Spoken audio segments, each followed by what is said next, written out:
Hi అండి. పొద్దుగాలనే బాక్స్‌తో కుస్తీ ఏంది అనుకుంటుండ్రా? ఇందులో చాలా స్పెషల్ ఐటెమ్స్ ఉన్నాయి చూడండి. ఆంధ్ర నుంచొచ్చిన పచ్చళ్ళు, పొడులు, నెయ్యి.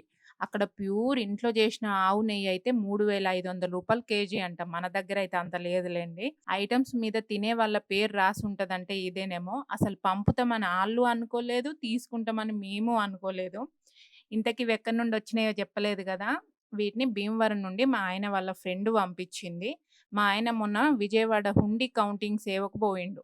అప్పుడు ఆమె ఎలాగో దగ్గర దాకా వచ్చినావు గదా! భీమవరం నుండి విజయవాడ బసొస్తది. బస్‌కి పచ్చళ్ళు పంపిస్తా తీసుకో అని జెప్పి పంపించింది.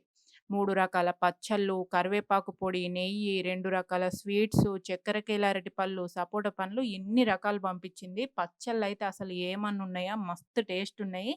మళ్ళా ఆయిల్ జూసిండ్రు గదా! ఎంత ఆయిలేసిండ్రో. ఈ ఆయిల్ గూడా ప్యాకెట్ ఆయిల్ గాదు. ఇంట్లో ఇట్లా గానుగ బట్టే తీస్తారు గదా! ఆ ఆయిల్ వేసుకుంటారట వాళ్ళు. టేస్ట్ అయితే అసలు మస్తున్నాయి. ఈ పచ్చళ్ళు తిన్న తర్వాత నాకొక ఆలోచనొచ్చింది. మన ఛానెల్‌కి 1000 మంది సబ్‌స్క్రైబర్స్ అయిన తర్వాత ఒక 50 కేజీల చికెన్ పచ్చడి ఆమెతోనే రెడీ చేయించి సబ్‌స్క్రైబర్స్ అందరికీ పంచుతాను. ఓవర్ యాక్షన్ మాటలు జాను గాని ముందైతే 1000 మంది సబ్‌స్క్రైబర్స్ గాని అంటారా? ఏముంది చెప్పండి. మీలాంటి మంచోళ్ళందరూ సబ్‌స్క్రైబ్ చేసుకుంటే అయిపోద్ది. ప్లీజ్ మన ఛానెల్‌ని సబ్‌స్క్రైబ్ చేసుకోండి. చికెన్ పచ్చడి తప్పకుండా పంపిస్తా.